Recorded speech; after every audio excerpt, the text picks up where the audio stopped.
Hey everybody, welcome to another comic book review.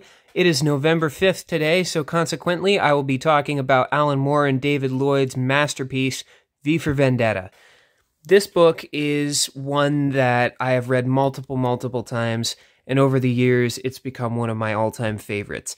It's widely considered a classic by many fans of comics and readers of graphic novels, and it's easy to see why.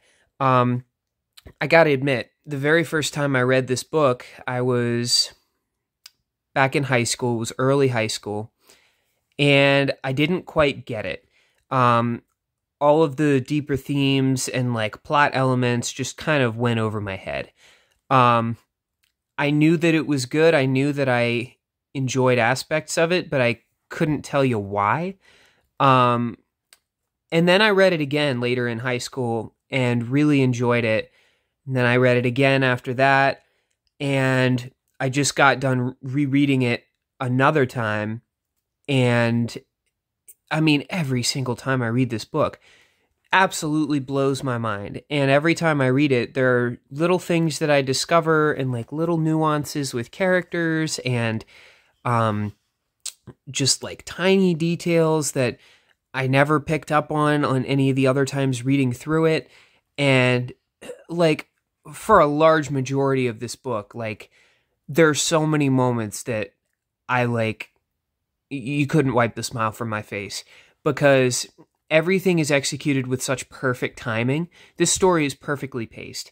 It's very fast. All the chapters are incredibly short at maybe like 8 pages each. So it's the type of book that keeps you wanting to read and read and read because since the chapters are so short, time doesn't, like, it takes less time to read this book because the chapters are so short, and so it kind of plays a trick on your mind and is like, allows you to read like a whole bunch of chapters all at once. And it's not a huge book. I mean, it's kind of big as far as comics go, but not gigantic. But like, the fact that the chapters are so short just allows you to really dive into it and consume a lot of it at one time, or make you feel like you're consuming a lot of it at one time. Alan Moore, I mean, people know by now, I mean, he's one of the most famous and well-respected names in all of comics. You know, he did Watchmen, he did a really influential run on Swamp Thing, League of Extraordinary Gentlemen. He's done a bunch. But this, I would put this like, I don't know if it's my favorite of his. It's tied between that and Watchmen. But this is easily one of his greatest works. And just the things that he does with characters, he crafts really rich characters. And even like the secondary, like, supporting characters are incredibly interesting, and you get very invested in their stories because even the smallest characters are fleshed out so well. The character of V has become one of my all-time favorite comic characters of all time. I think the concept of his character alone is genius. The fact that he's so mysterious and you don't know a whole lot about him, but you know that there's like some serious stuff from his past and just things that have kind of caused him to become this freedom fighter. And,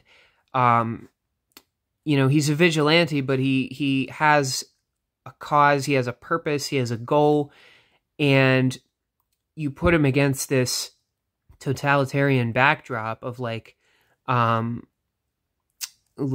England has basically become a dictatorship in the world of this book. And the plot of it is that you have this character, V, who wears a mask and a hat and a cape and never shows his face and never reveals his identity, but he goes and blows up like government buildings and kills off like political leaders, but he does it in a way that of course it alerts the government's attention and they label him a terrorist, but he has a deeper purpose in mind. And I mean, you'll just have to read it for yourself if you haven't read it already, but his goal is kind of starting a revolution and overthrowing this dictatorship and allowing choice to become a thing. Like, people think for themselves and do for themselves without having to rely on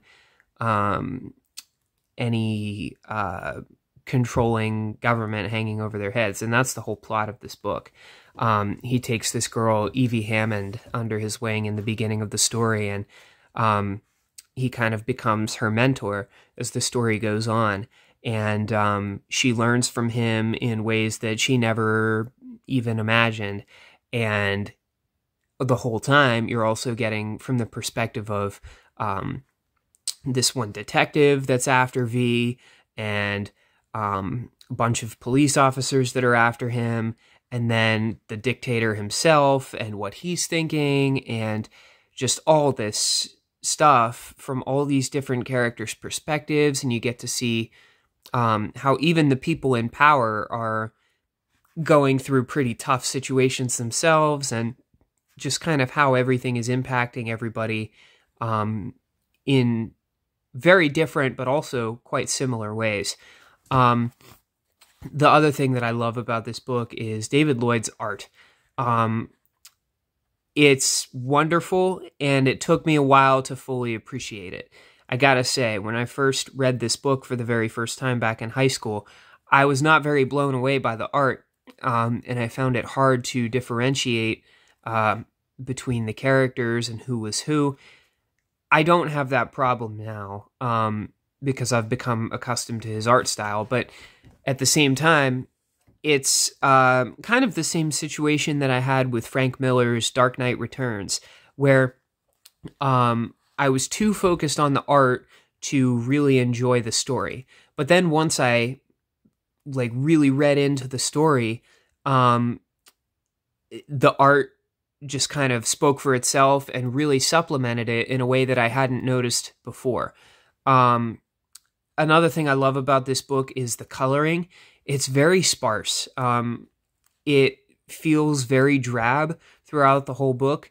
And I mean, that's exactly the tone that I'm sure that they were going for whenever the colorists were working on this book.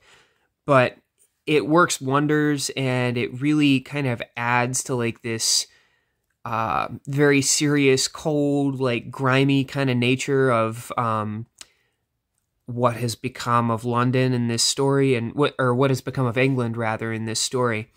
And the fact that there's very minimalist coloring, almost to the point of just shading. It's brilliant. This whole book, every time I read it, blows my mind. I discover new things about it every single time. And, upon my most recent reread of it, I was yet again reminded why I love it so much, and also why so many other people consider it to be one of the greatest graphic novels of all time. I certainly think it is. I think it's a 10 out of 10. I think it's a masterpiece. Highly, highly, highly recommend this book if you haven't read it already. Those are my thoughts on V for Vendetta by Alan Moore and David Lloyd. Thank you as always for watching, and look forward to more videos in the future. Have a great day.